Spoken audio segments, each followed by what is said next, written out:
नमस्कार। एक बात सोचिए, हमारे शरीर के अंदर एक पूरा सीक्रेट हेडक्वार्टर है जो सब कुछ कंट्रोल करता है। हैं? चलिए, आज इसी की जासूसी करते हैं। कभी अचानक से मूड क्यों बदल जाता है, या रात में इतनी अच्छी नींद कैसे आती है? आखिर इन सबके पीछे है कौन? इसका जवाब कहीं बाहर नहीं, हमारे शरीर के अंदर ही छिपा है। चलिए पता लगाते हैं। तो इसका जवाब है छोटे छोटे केमिकल मैसेंजर्स। ये हमारे शरीर के अंदर एकदम एक बिजी पोस्टल सर्विस की तरह लगातार दौड़ते रहते हैं, और इन्हीं हम कहते हैं हॉर्मोन्स। तो ये हॉर्मोन्स आखिर हैं क्या? आसान भाषा में इन्हें शरीर का एक व्हाट्सएप ग्रुप समझ सकते हैं। ये ना ऐसे खास केमिकल्स हैं जो खून के जरिए, ब्लड के जरिए शरीर के एक हिस्से से दूसरे हिस्से तक मैसेज भेजते हैं, जैसे कि दिल की धड़कन तेज करो, या चलो अब सोने का टाइम हो गया है। अच्छा, ये हार्मोन बनाने वाली जो फैक्ट्रीज है ना, उन्हें कहते हैं एंडोक्राइन ग्लैंड्स, यानी अंतःस्रावी ग्रंथियां। इनकी खास बात यह है कि ये अपने केमिकल्स सीधे खून में छोड़ती हैं, जिससे वो पूरे शरीर में फटाफट फैल जाते हैं। तो आज हमारा फोकस इन्हीं पर रहेगा। तो चलिए इस सीक्रेट हेडक्वार्टर्स के टूर की शुरुआत करते हैं, और सबसे पहले चलते हैं सीधा टॉप फ्लोर पर, यानी हमारे दिमाग में। यहीं पर बैठता है हमारे शरीर का असली बॉस। यहाँ ना एक पूरी टीम काम करती है। टॉप पर है हाइपोथैलेमस, जो बिल्कुल कंपनी के सीईओ जैसा है, सारे बड़े फैसले यही लेता है। फिर उसके ठीक नीचे है पिट्यूटरी ग्लैंड, ये समझ लीजिए कि मैनेजर है, जो सीईओ के ऑर्डर्स को बाकी टीम तक, यानी शरीर की दूसरी ग्लैंड्स तक पहुंचाता है। और सबसे इंटरेस्टिंग बात पता है क्या है? यही सीईओ है जिसके पास खुशियों का रिमोट कंट्रोल है। ये बनाता है हैप्पी केमिकल्स, जैसे सेरोटोनिन से सेटिस्फैक्शन मिलती है, डोपामीन गोल पूरा होने पर खुशी देता है, ऑक्सीटोसिन प्यार का एहसास दिलाता है, और एंडोर्फिन्स वो दर्द को कम करते हैं। तो ये जो मैनेजर है, यानी पिट्यूटरी ग्लैंड, ये काफी बिजी रहता है। ये ग्रोथ हार्मोन भेजकर शरीर की ग्रोथ को कंट्रोल करता है, और रिप्रोडक्शन से जुड़े जरूरी इंस्ट्रक्शंस भी यही देता है। सच में एक जबरदस्त मल्टीटास्कर है ये। दिमाग में एक और छोटा सा हिस्सा है, पीनियल ग्लैंड। इसे शरीर का बायोलॉजिकल क्लॉक या अलार्म क्लॉक कह सकते हैं। जैसे ही रात होती है, ये मेलेटोनिन नाम का हार्मोन रिलीज करता है, जो हमें सिग्नल देता है कि अब सो जाओ, और सुबह होते ही बंद। सच में ये शरीर की अपनी ही घड़ी है।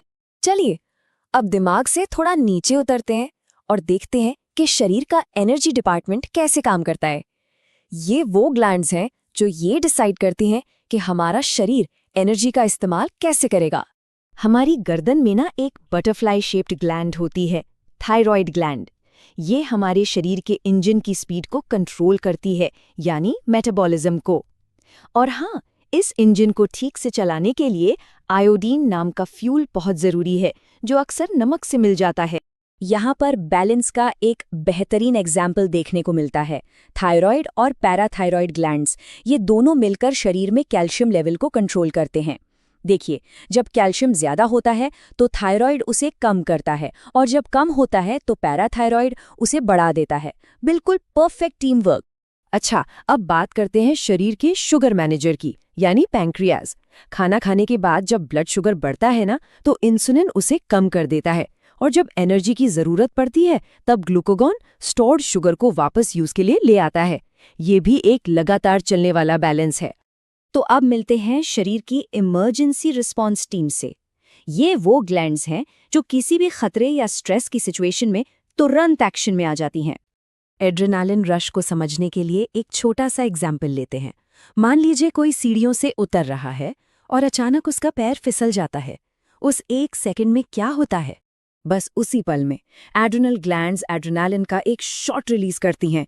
दिल तेजी से धड़कने लगता है, सांसें तेज हो जाती हैं, और शरीर या तो लड़ने या फिर भागने के लिए एकदम सुपरचार्ज्ड हो जाता है। इसे ही कहते हैं फेमस फाइट और फ्लाइट रिस्पॉन्स।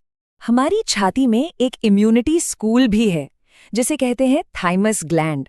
ये हमारे शरीर के सोल्जर्स, यानी टी सेल्स को ट्रेनिंग देता है।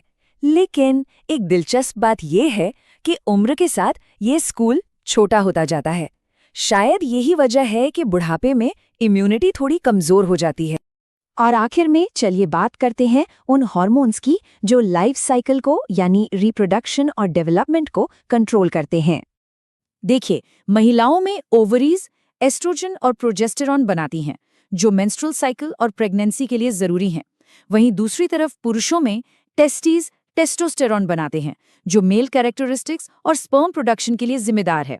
तो कुल मिलाकर ये पूरा एंडोक्राइन सिस्टम एक शानदार ऑर्केस्ट्रा की तरह है, जहां हर ग्लैंड अपना रोल बिल्कुल सही टाइम पर प्ले करती है। हमारा शरीर लगातार खुद से ही केमिकल कॉन्वर्सेशन कर रहा है, हमेशा एक परफेक्ट बैलेंस बनाए रखने की कोशिश में। तो ये तो साफ है कि हमारे हार्मोन्स हमारी रियलिटी को शेप करते हैं। लेकिन क्या कभी सोचा है कि हमारी आदतें, हमारा लाइफस्टाइल और हमारी सोच, ये सब मिलके इन हार्मोन्स को कैसे शेप करते हैं? सोचने वाली बात है ना।